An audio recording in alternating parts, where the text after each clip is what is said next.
En la unidad 4 vamos a abordar los otros mecanismos alternativos distintos a la negociación. Tenemos la mediación y conciliación y en la parte final abordamos el arbitraje. La mediación es un medio de solución de conflictos en el que las partes llegan a un acuerdo consensual con la ayuda de un tercero.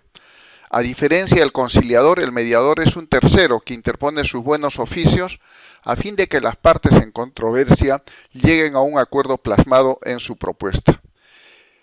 El mediador, a diferencia del árbitro, no se encuentra investido de facultades para solucionar las controversias suscitadas entre las partes, ya que se desempeña como un interlocutor de propuestas de las partes que pueden ser aceptadas o no. Si las partes no se ponen de acuerdo sobre las pretensiones, el mediador no podrá hacer nada para solucionar el conflicto, porque son las partes las que toman la decisión. Dentro de los modelos de mediación tenemos un modelo de mediación tradicional llamado lineal, un modelo transformativo, un modelo circular narrativo. Cada uno de ellos tiene una fundamentación, un método y una meta.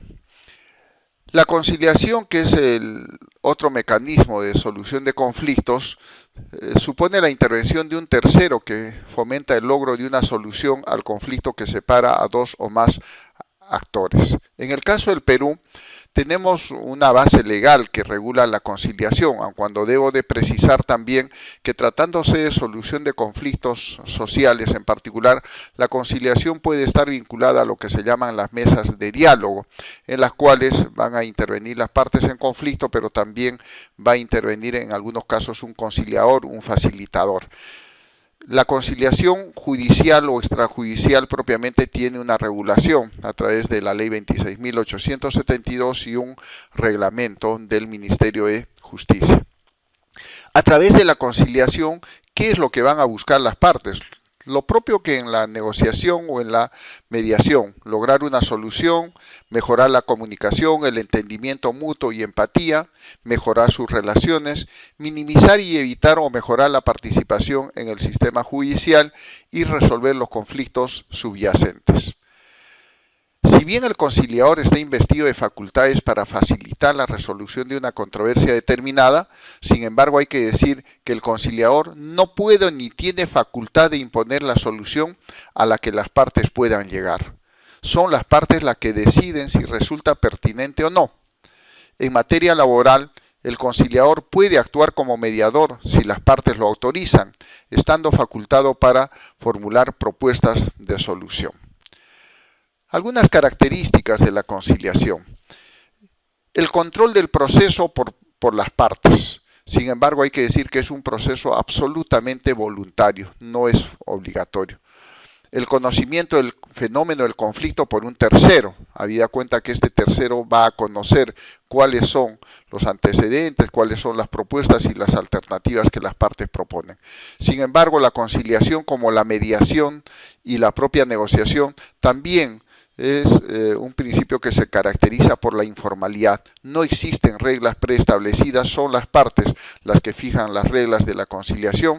Sin embargo, es un proceso privado, confidencial, también célere y económico, tanto en términos de tiempo como en costos.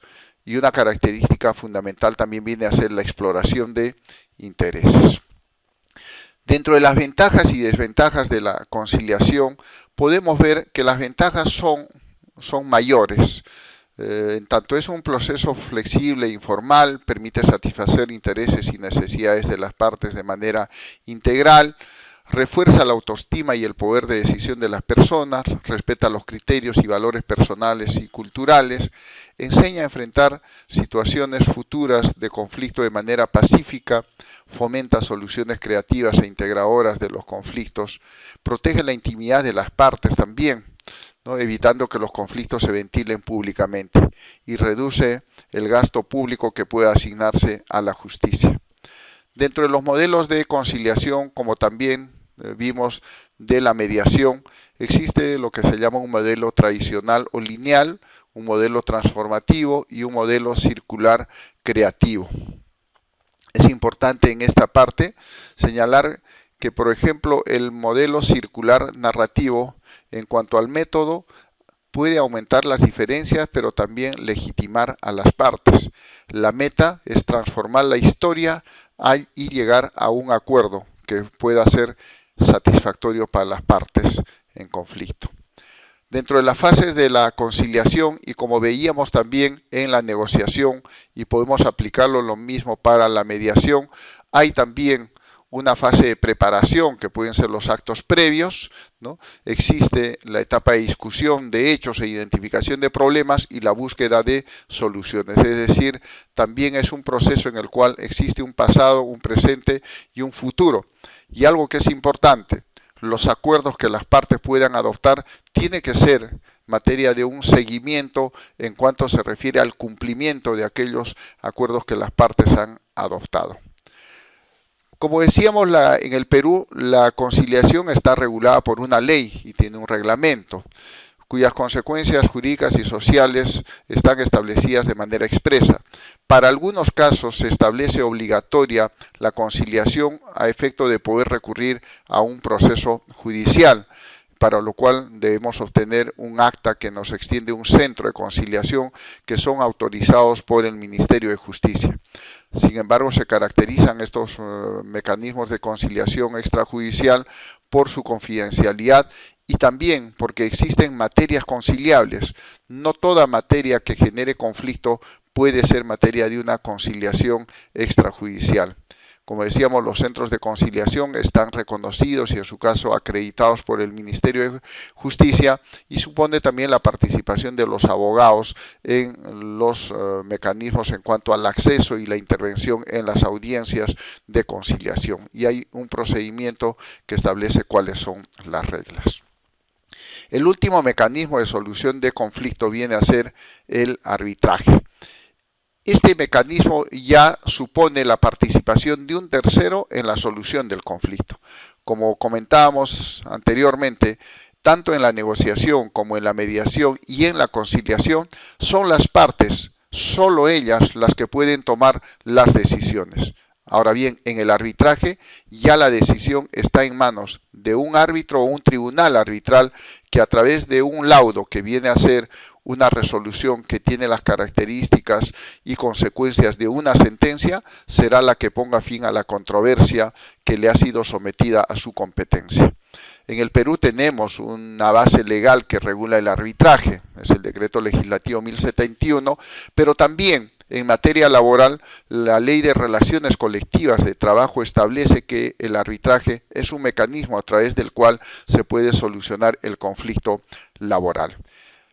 El arbitraje tiene algunas características que pueden coincidir también con los otros mecanismos de resolución de conflictos.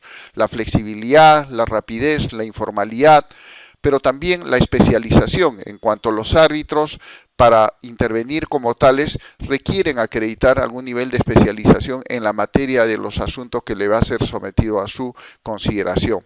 Reserva y confidencialidad y las partes cubren los costos de un arbitraje, a diferencia de la conciliación, la mediación, en las que pueden ser procesos en los cuales intervengan algunas instituciones y no existan costos que las partes deban de cubrir. El arbitraje tiene algunas clases, ¿no? Puede ser un arbitraje de derecho en el cual los árbitros resolverán el conflicto aplicando estrictamente el derecho. Un arbitraje de conciencia en el cual los árbitros no aplican el derecho sino resuelven de acuerdo a su leal saber y entender y de acuerdo a lo que su criterio le pueda mandar. Y finalmente tenemos el arbitraje de equidad, que es aquel en el cual en estricto no se aplica el derecho y pueden buscarse otras formas. En particular, el arbitraje de equidad está vinculado al arbitraje en materia laboral. Sobre la naturaleza jurídica del arbitraje existen distintas tesis o teorías que tratan de explicar su naturaleza, ¿no? La tesis contractualista, por ejemplo, nos habla que el arbitraje es un contrato y el efecto obligatorio del laudo se debe al acuerdo de las partes. Sin embargo, hay que decir que esta tesis suscribe también que el arbitraje tiene un carácter privado. Los árbitros no son, en ningún caso son funcionarios públicos, las facultades de los árbitros provienen de la voluntad de las partes, resuelven el conflicto o los conflictos solo respecto de aquellos puntos o materias que las partes le han sometido a su consideración.